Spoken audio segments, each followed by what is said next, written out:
여러분 안녕하십니까? 국가고시 자격증 행정사 대비 1차 행정학 강의를 시작을 하겠습니다.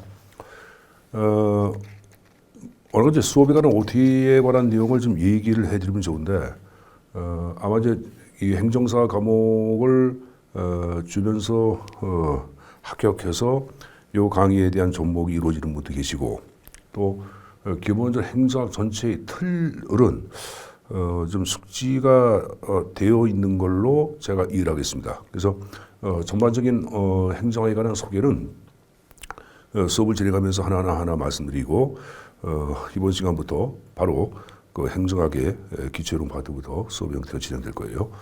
자, 여러분 보는 교재는 전체의 장이 7개의 장으로 구성되어 있어요. 제1장부터 7장까지 가는 형태가 구성되어 있는데, 먼저 수업의 진행 방식이라든가 여러분들이 이 강의를 들을 때 유의사항들 몇 개만 말씀을 드리도록 하겠습니다. 자, 이 강의는 여러분 교재에 근거할 수업 형태가 진행이 됩니다. 근데 이런 경우가 있어요. 교재 내용을 이제 압축해서 수업의 형태에 반영을 할 수밖에 없다 보니까 내용을 도식화시켜서 화면으로 제공하는 경우가 있을 겁니다. 그런 내용들은 강의를 들으면서 아마 강의 자료가 첨부돼서 탑재가 될 거예요. 그런 것들은 여러분들이 사전에 어떠한 강의 자료가 있는지를 좀 다운받아가지고 수업에 참여하시면 되겠고, 두 번째, 교재를 보는 방법 가운데 가장 중요한 게, 자, 여러분들 제1장 행정학의 기초이론 바로 밑에 보시면 학습 키워드가 나와요. 학습의 키워드. 이 학습의 키워드는 이 교재를 편제하신 분들이 어떤 식으로 편제를 해놨냐 하면은, 기출문제의 형태 가운데 빈도수가 아주 높은 것들을 중심으로 학습 키워드를 정의해놨어요. 그러니까 키워드가 굉장히 중요한 거니까 여러분 나중에 이 공부를 다시 한번 할 경우에도 키워드 중심으로 하나하나 체킹해도 공부할 때는 큰 어려움이 없을 겁니다. 자, 그리고 각 여러분들 챕터가 끝나고 난 다음에 여러분들 그 뒤에 기출문제 형태가 수록이 되어 있을 거예요.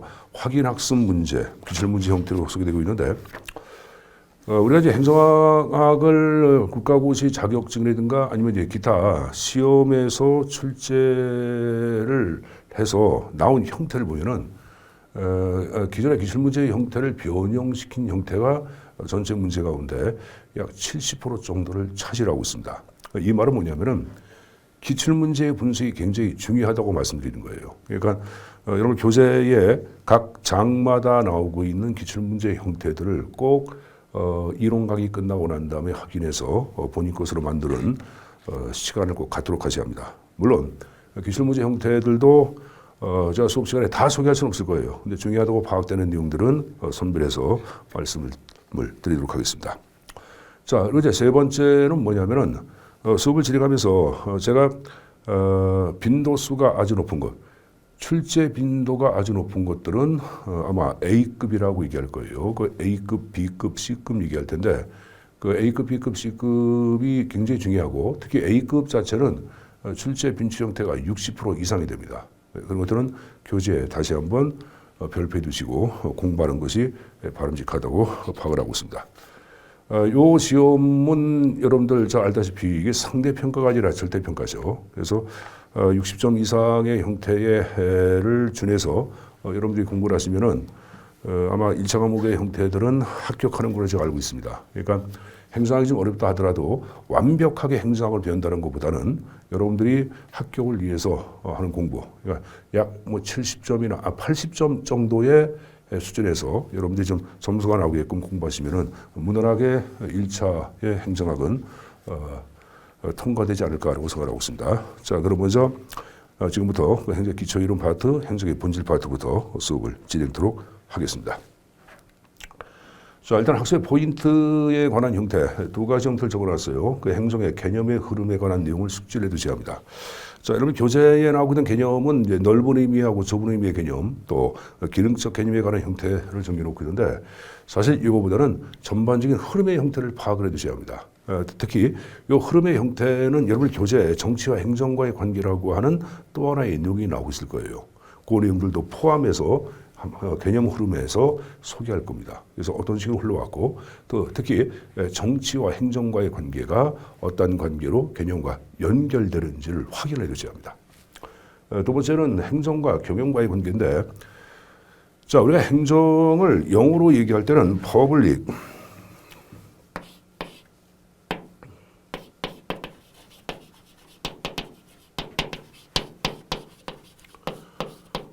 퍼블릭 어드미니스트레이션 이런 말을 쓰고 경영을 얘기할 때는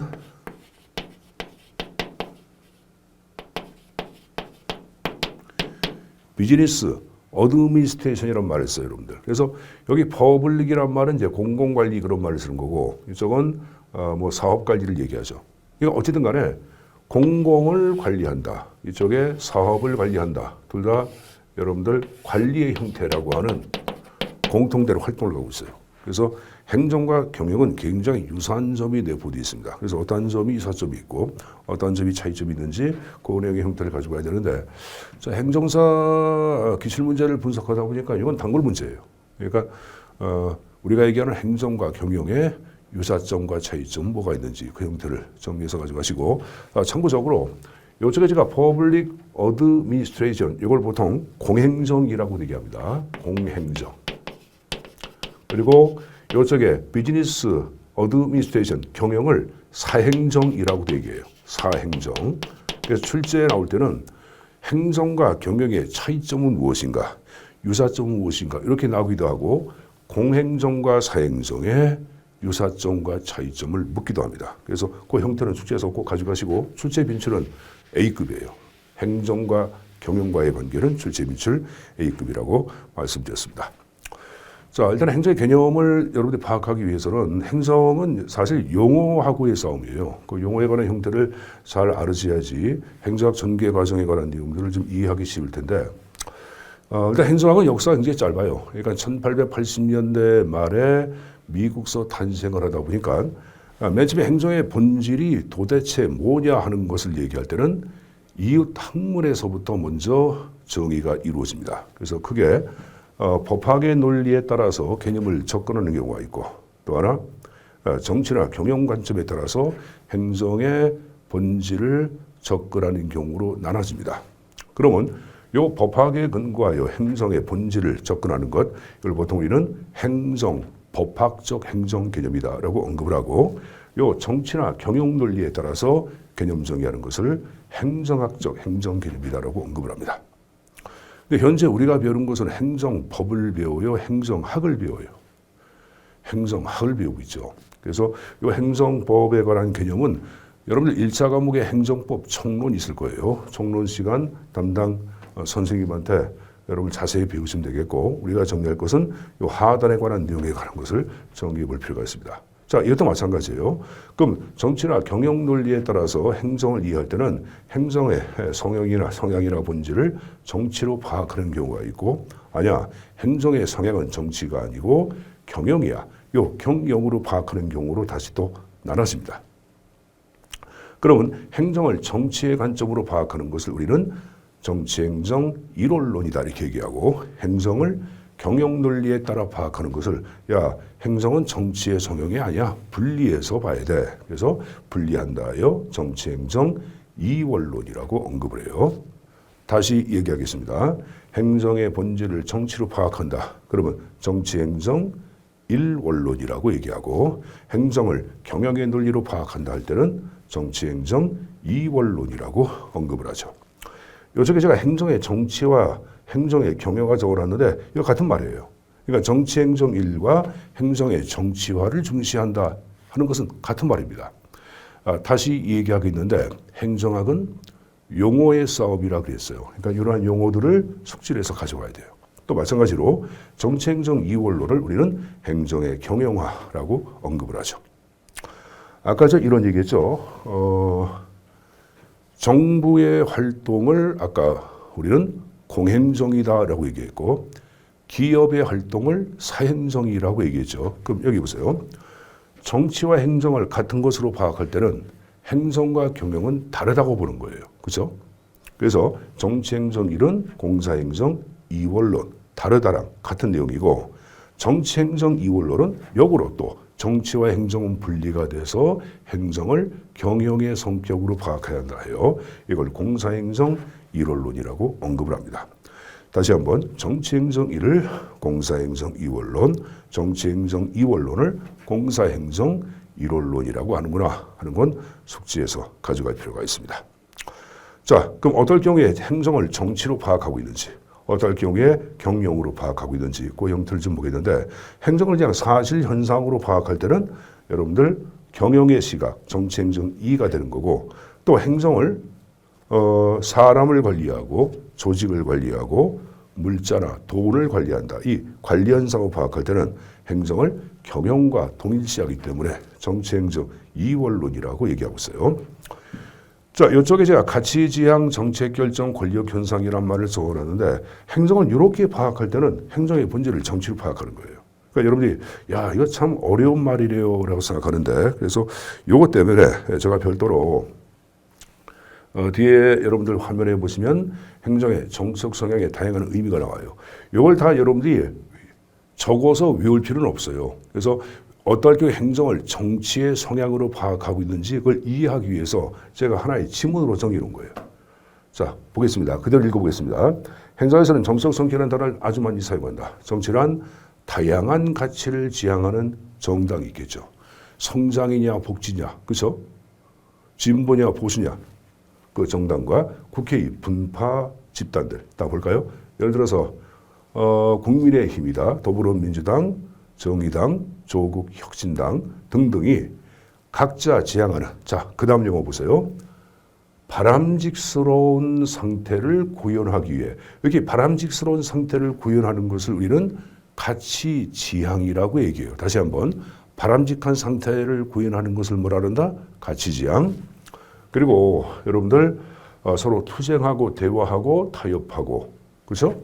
권력을 획득하기 위해서 활동을 해야 하네요. 하죠. 여러분, 우리가 흔히 야, 저 사람 정치를 잘해 그러면은 경우에 따라 여러분들 윽박지르기도 하고 타협하기도 하고, 또 여러분들 권모술수 쓰기도 하고 이익을 보장하기도 하고 탈취하기도 하고, 그런 걸 잘하는 사람들을 정치를 잘한다고 얘기하네요. 하죠. 마찬가지예요. 그러니까 멱살 잡고 싸움질하다가 다시 대화하는 것, 이것도 우리는 정치적 성향이 강하다고 얘기하는 거예요. 그러니까 이렇게 파악할 때도 행정을 정치의 관점으로 파악한다고 얘기하면 되겠고, 또 정치를 하는 가장 궁극적인 이유 중에 하나는 뭐다? 권력의 획득이죠. 그래서 행정현상을 권력을 바탕으로 어쩌고 저쩌고 할 경우에도 행정을 정치의 본질로 파악하고 있다라고 생각하시면 됩니다. 따라서 여러분들, 그리고 중요한 거, 정책 결정. 이 정책 결정은 쉽게 입법 활동이에요. 여러분, 입법 활동은 어디서 하는 겁니까? 입법부가 하는 거예요? 행정부가 하는 거예요? 입법부가 하는 거죠.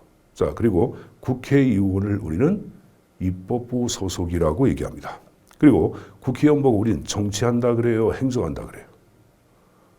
정치한다고 얘기하죠. 그럼 다 끝냈네. 정책 결정은 입법 활동을 의미하는 거고, 입법 활동은 입법부 국회에서 하고, 국회의원은 정치를 하는 거니까 행정을 이렇게 입법 활동의 형태로 파악할 때는, 즉 정책 결정을 하는 것으로 파악할 경우에는 행정의 본질과 성향을 뭐로 파악한다? 정치로 파악한다라고 생각하시면 됩니다. 자, 그럼 지금 얘기한 내용이 다시 앞에 잠깐 보겠습니다. 아까 바람직한 상태를 지향하는 것을 가치 지향성 얘기했죠. 그리고 아까 정책 결정 현상, 입법 활동, 그 다음에 권력을 배경으로 한다. 이게 가치 지향, 정책 결정, 권력 현상으로 파악할 때는 행정의 성향을 뭐로 파악한다?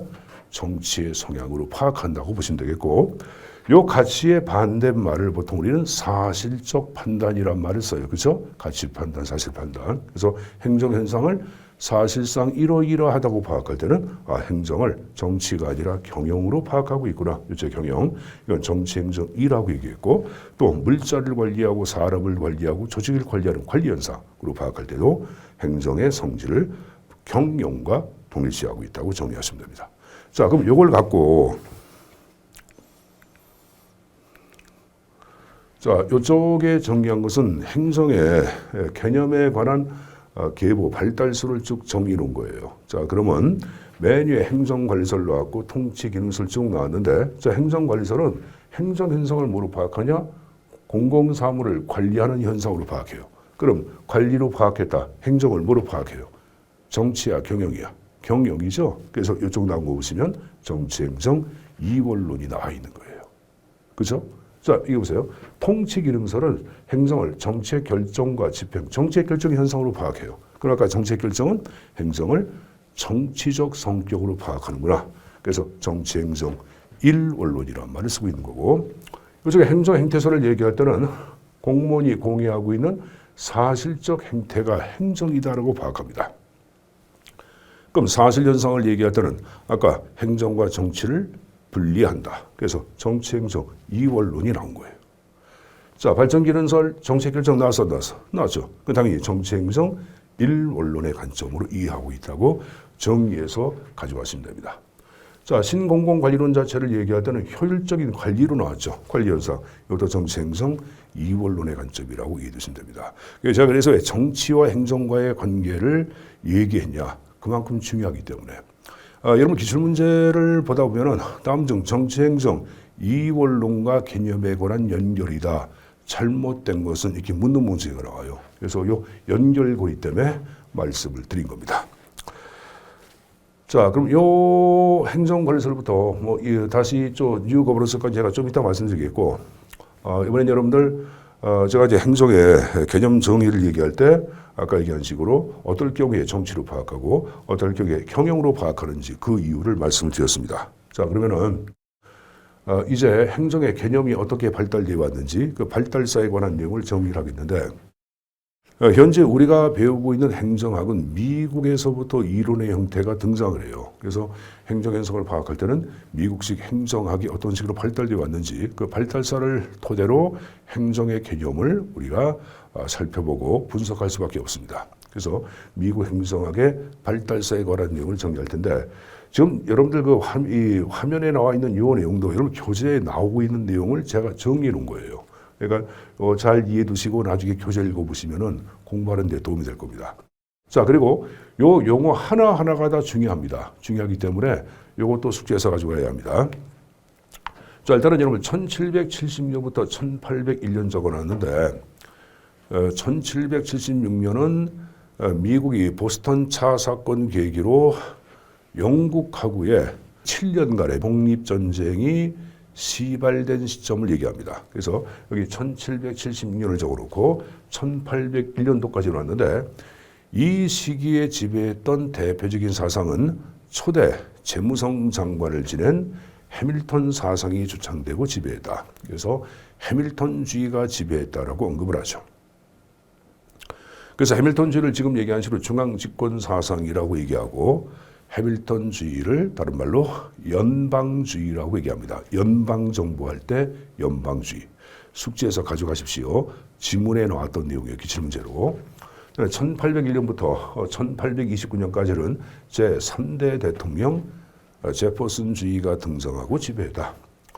여러분들 약 30년 동안 중앙집권 사상이 지배했다. 그러니까 각종 문제점을 이야기하겠죠. 그래서 이러한 중앙집권의 문제점 때문에 이에 반대가 되는 다른 사상이 등장하는데, 이 제퍼슨 사상을 지방분권 사상이라고 얘기하는 거예요. 아마 지금 수업을 듣는 분들은 중학교나 고등학교 때 최소의 정부가 최선의 정부다 이런 말 들어봤죠. 최소의 정부가 최선의 정부다. 이거 얘기하는 사람이 누구예요? 시장경제의 가장 바탕이 된 저서 북부론, 그 저자가 아담 스미스 아니에요. 그 아담 스미스가 얘기한 내용을 바다 건너 대륙 미국에서 얘기하는 사람이 바로 제퍼슨입니다. 그럼 제퍼슨은 당연히 지방 분권을 강조했기 때문에 큰 정부 사상이에요, 작은 정부 사상이에요? 작은 정부 사상입니다. 제가 큰 정부가 아니라 작은 정부라고 얘기했고, 스미스의 시장경제 사상을 우리는 정치적으로 자유주의라고 얘기하죠. 그래서 제퍼슨 자유주의라고 표현하기도 합니다. 1829년부터 여러분들 1887년도까지는 소위 7대 대통령을 지낸 잭슨의 사상 자체가 등장하는데, 잭슨은 이런 얘기하죠. 공직에 사람을 임명할 때는 다르게 임명하지 말고 정당이 집권했다. 그럼 집권 정당이 그 정당한테 충성한 사람들한테 공직을 나눠주자라고 얘기한 게 잭슨이에요. 충성한 사람들한테 공직을 나눠주자. 그럼 우리가 공직이라는 것은 선거라고 하는 전쟁에서 승리한 집권 정당의 전리품이라고 할 수가 있다 없다? 있다. 요 전리품을 스포일즈라고 얘기하고 이걸 달리 엽관이라고 얘기합니다. 엽총에 방아쇠를 당기면 사냥감이 노획이 되죠. 그 노획물 전리품 엽관 같은 말이에요. 이 엽관주의 사상은 나중에 인사행정 때 다시 학습을 할 거예요. 그래서 잭슨주의를 엽관주의다라고 얘기하고, 자, 그럼 어쨌든 간에 집권 정당이 공직의 임명권을 갖다 보니까 여러 가지 문제점이 등장하는데 제가 두 가지만 얘기할게요. 하나는, 자, 내가 여러분들 특정 정당에 가입을 해가지고 그 정당이 집권했어요. 그러니까 여러분들 나한테 뭐 하나 줄까? 공직 하나 주겠지. 그러니까 공직을 받았어요. 그러니까 집권 정당이 나한테 뭐라 그러냐?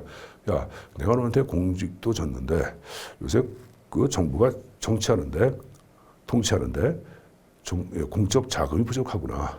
뭐 자금 좀 헌납 좀 할래? 이렇게 얘기합니다. 그럼 어떡합니까? 자금을 헌납할 수밖에 없었고 그러한 과정 중에서 어떻게 공금을 유용하거나 횡령하는 사태가 비일비재하게 발생합니다. 즉 행정에 부패가 만연돼요. 자, 행정부패. 자, 또 하나, 공무원은 궁극적으로 누굴 위한 거야?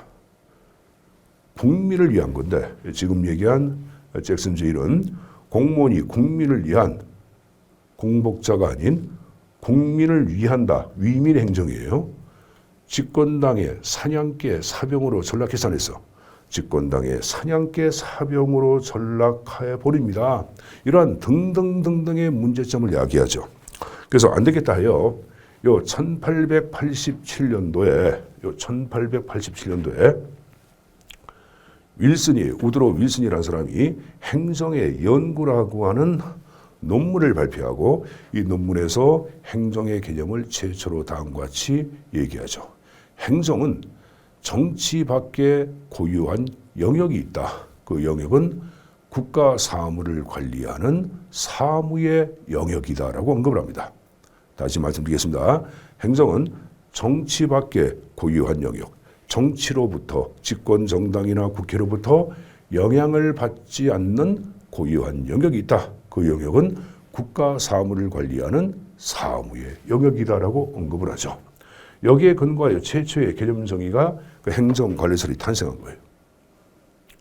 그래서 이걸 행정관리설은 모든 용어가 의미를 함축하고 있는 거예요. 그래서 행정이란 관리한다. 뭐 국가사무, 공공사무를 관리한다. 행정관리설. 됐습니까? 아까 최초로 얘기한 게 여기 윌슨이라고 그랬는데 행정학에서는 여러분들 학자들, 서양의 학자, 특히 미국 학자가 굉장히 많이 나와요. 전체 학자들 가운데 약 95%가 미국 학자예요. 그리고 소개되는 사람이 한 100명 정도가 소개됩니다. 그럼 100명의 학자를 다 외우냐? 이럴 필요 없어요. 우리가 머릿속에다가 집어넣을 사람들은 한 10명 정도로 압축이 돼요. 10명 정도. 그러니까 10명 정도의 학자들의 이름 정도를 갖는 것은 어렵지 않을 거예요. 근데 꼭 가져갈 사람이 누구냐? 일단은 이 우드로 윌슨입니다. 왜? 윌슨은 최초의 행정의 개념을 얘기했기 때문에 이 사람을 우리는 미국 행정의 아버지라고 얘기합니다. 다시 한번 우드로 윌슨을 미국 행정의 아버지다라고 언급을 한다.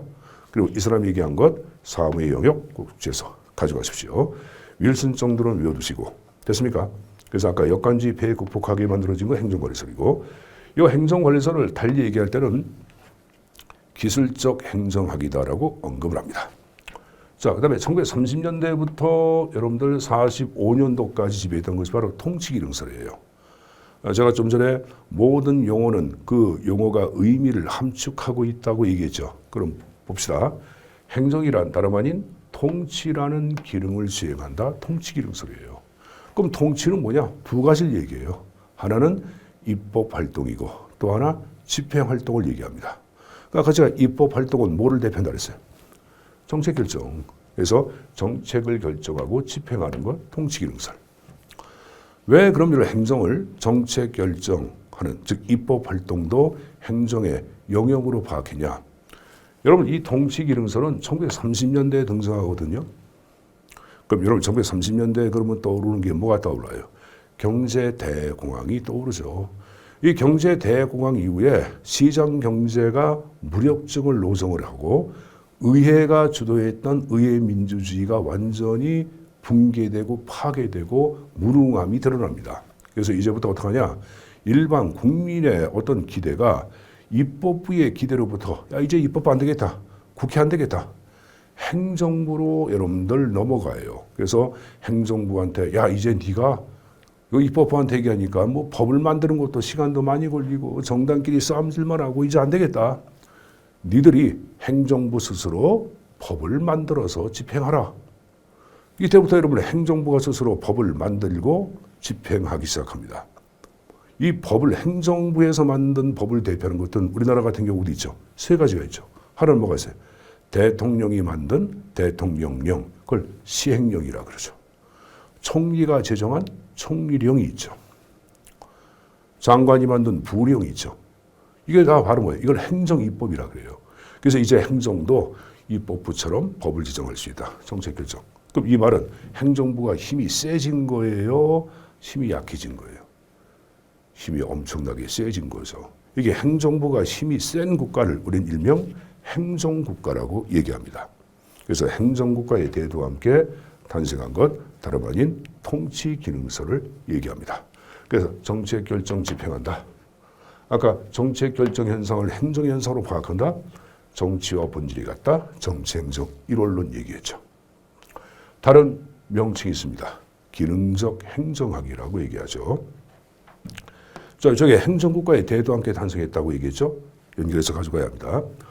그다음에 1945년부터 1960년대까지 지배했던 또 하나의 개념이 다름 아닌 행정행태설이에요. 행정행태설은 왜 등장했냐면은 행태설을 만든 학자, 이쪽에 하버트 알렉산더 사이먼인데 요거 사이먼도 가져가야 합니다. 사이먼이 얼마나 많은 말을 했냐면은 시험 출제가 나왔어요. 학자를 물어봅니다. 도저히 모른다 그러면은 사이먼이 나왔으면 사이먼을 체킹하세요. 정답이 50%입니다. 그만큼 많이 나와요. 이 하버트 사이먼은 워낙은 행정학자가 아닙니다. 수학자이면서 경제학자인데 이것도 뭐 나중에 여러분들한테 소개할 기회가 있을 거예요. 이 사이먼이 행정행태설을 만든 것은 행정학은 1887년대에 등장했는데 아직까지 학문의 이론적 체계가 구성이 안 돼 있다고 비판해요.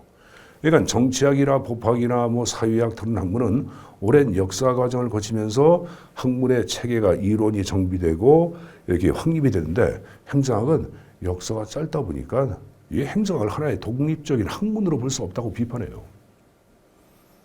생각해 보세요. 이 통치기능서로 행정이 뭘 합니까? 정책 결정을 하죠. 그렇죠? 이 정책 결정은 워낙은 입법 활동이고 입법 활동은 정치학에서 다루는 거예요. 정치학에서. 그 행정의 본질과 정치의 본질이 뭐 다른 게 없지 않냐.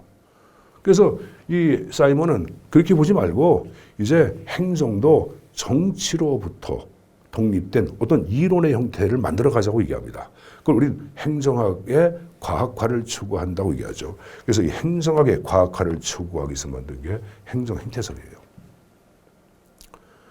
그럼 이때 행정현상은 뭐냐? 쉽게 얘기하면은 공무원들이 공유하고 있는 사실적 행태를 행정현상으로 파악하자고 얘기하는 거예요. 다른 거 보지 마시고 잘 들어보세요. 내가 방금 전에 공무원들이 공유하는 사실적 행태 얘기했고 또 하나 행정학의 과학화를 추구하기 위해서 등장했다 이렇게 얘기했어요. 이거 잘 생각해보자. 제가 여러분들 공무원들한테 물어봤어요. 야, 너들 공무원들이 갖고 있는 여러 가지 행태 가운데 좀 잘못된 행태가 뭐가 있을까 하니까 어떤 사람은 법규 만능주의, 너무 법만 중수해 행태 갖고 있어. 어떤 사람은 얘기했던 너무 독선적인 행태를 갖고 있어. 고압적인 자세로 일반 시민들을 상담해. 또 시간 때우기식 근무 태도를 하고 있어. 자, 이렇게 응답을 했어요. 그러니까 이렇게 하고 다수의 공무원들이 얘기를 합니다. 공무원들은 이러한 공유된 행태를 갖고 있어. 자, 이걸 제가 어떻게 과학화 이론적 체계를 한번 구축해 보겠습니다. 이걸 묶어서 우리는 뭐라냐? 행정학의 단점이라고 할 수 있어. 행정의 단점이라고 할 수 있죠. 그렇죠?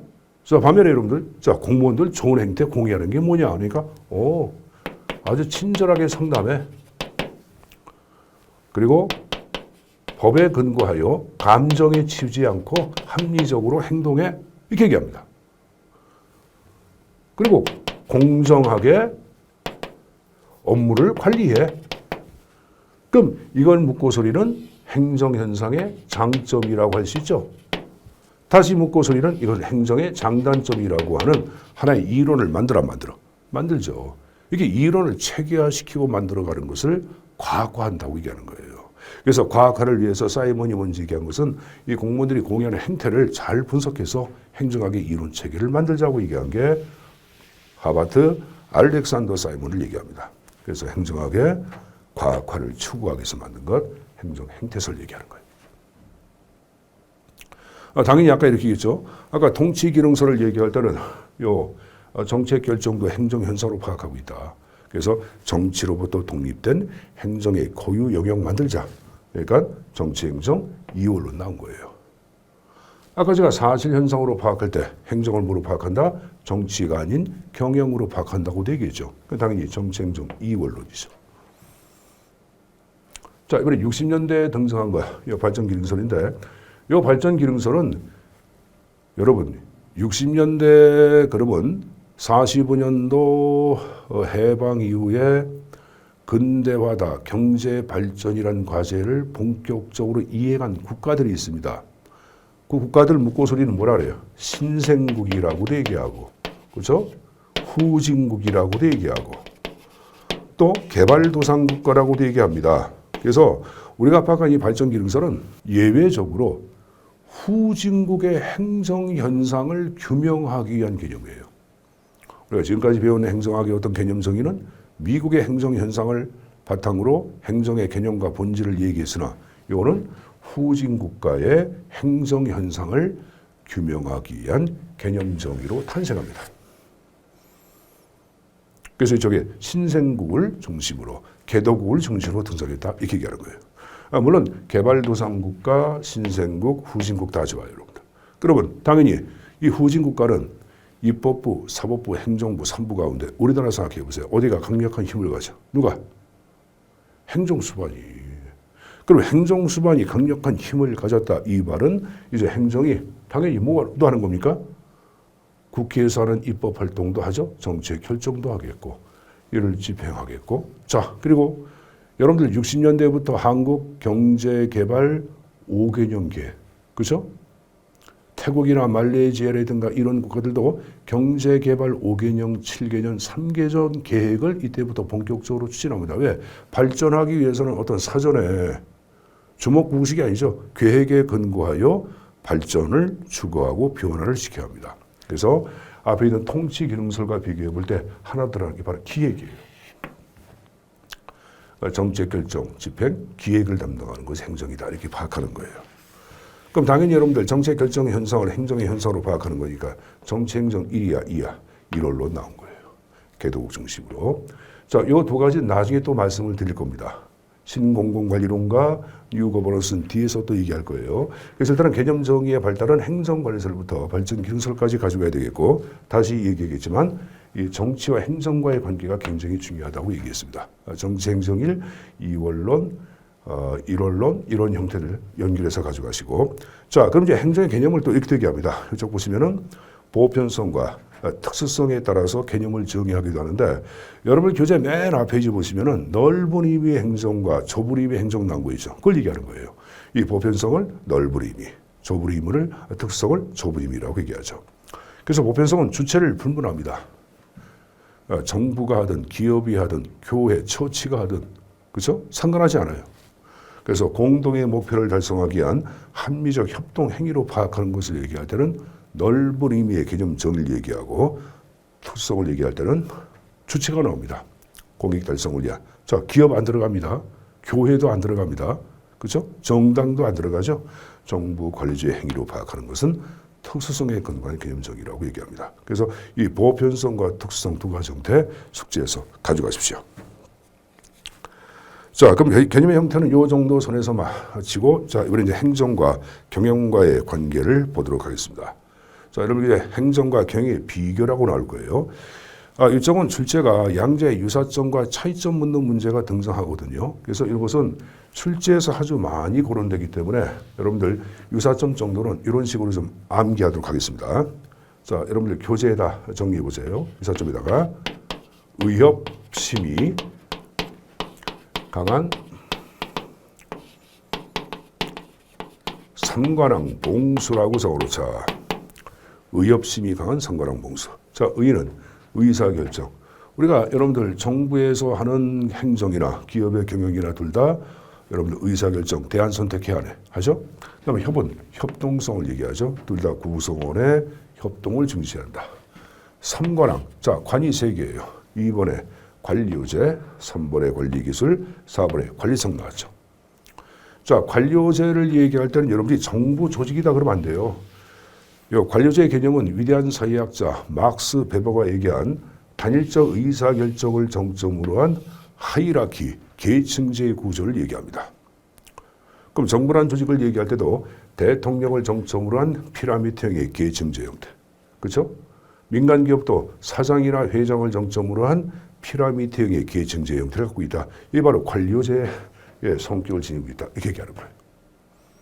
그 다음에 이쪽에 관리성은 여러분들 정부나 기업이나 사람을 관리하고 조직을 관리하고 기업을 관리합니다. 그래서 관리성 나와 있는 거예요. 또 관리할 때 사용하는 기술도 유사하죠. 자, 아까 제가 의협심이 강한 상관왕, 그 다음 봉수 얘기했죠. 봉은 봉사성이에요. 어디 나와요? 6번 나왔죠. 자, 정부의 여러분들 고객은 일반 시민 아니야. 시민한테 서비스 봉사하고. 기업의 고객은 누구예요? 소비자죠.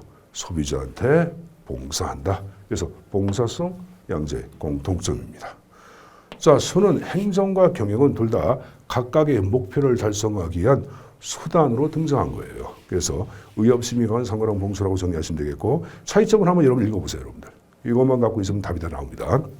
자, 그래서 행정과 경영과의 관계가 나왔고, 자, 여러분 교재 그 다음 페이지에 행정과 정치와의 관계가 나왔는데, 이것은 아까 얘기한 것 행정관리설, 통치기능설, 행정행태설, 발전기능설에서 정치행정 2원론 얘기했죠. 여기에 다시 한번 소개되고 있는 거예요. 자, 그리고 교재 여러분들 한 장을 넘겨보시면은 사회적 자본이란 말이 나오는데, 이 사회적 자본은 사실 행정학 연구 분야에서 1990년대, 그러니까 상대적으로 좀 최근에 등장한 내용입니다. 그래서 이게 여러분들 그 출제하는 사람들이 현직에서 대학에서 교표를 잡고 있는 교수라든가 이런 분들이 출제하다 보니까 최근의 이론들을 새로운 문제 형태로 반영을 할 때가 있습니다. 그래서 등장하기 시작한 게 사회적 자본이에요. 최근에 문제가 좀 많이 등장하고 있죠. 일단은 사회적 자본에 대한 개념 정리를 좀 봐야 되겠는데, 자, 여러분 개념 2번 나온 거 보세요. 교재 보세요. 인적, 물적 자본과 구분되는 사회적 관계 속에 존재하는 자본이 이렇게 나왔는데, 그 다음이 더 중요합니다. 그 다음 보세요. 사회 구성원들이 공동의 문제를 해결하는데 필요한 사회적인 조건들을 사회적 자본이라 그래요. 어떤 공동의 문제를 해결하기 위하여, 공동의 목표를 달성하기 위하여 구성원들이 적극적으로 참여하게끔 하는 구조나 조건을 얘기합니다. 자, 물어볼까요? 서로 신뢰하면은 서로 공동의 문제를 해결하기에 노력을 하죠. 또 공동체 의식이 있어도 서로 함께 노력을 하죠. 그렇죠? 그럼 지금 이게 신뢰라든가 아니면 공동체 의식, 그것을 연계망이라고 얘기하죠. 그래서 우리가 얘기한 신뢰라든가 아니면 사회적 연계망, 그리고 공유하는 규범이 있으면 그만큼 또 어떻게 서로 공동의 문제 해결을 위해서 노력을 하겠죠. 그래서 가장 대표적인 것이 신뢰, 공유하는 규범, 그리고 연계망. 이 연계망을 네트워크라고 그러죠. 이런 것들을 우리가 얘기하고 있는 사회적 자본 자체를 대표한다고 보시면 됩니다. 그래서 여러분 교재에 그 2번의 개념에 보시면은 세 번째 줄에 상호신뢰, 호혜주의, 친사회적 기본, 협력적 네트워크 이런 것들을 사회적 자본이라고 언급을 합니다. 그래서 개념 정리해 보시고 특징과 한계 정도도 한번 개별적으로 읽고 정리하시길 바랍니다. 자, 그래서 일단은 여러분들 오늘 첫 강의의 형태는 그 행정의 개념과 행정과 경영과의 관계를 중심으로 수업을 진행했습니다. 제2강에서는 여러분들 행정의 지향과 가치라는 게 나올 거예요. 이전에 그걸 행정 이념 그러는데 그 행정 이념을 갖고 또 여러분들 찾아뵙도록 하겠습니다. 자, 고생 많았습니다. 여기서 마치겠습니다.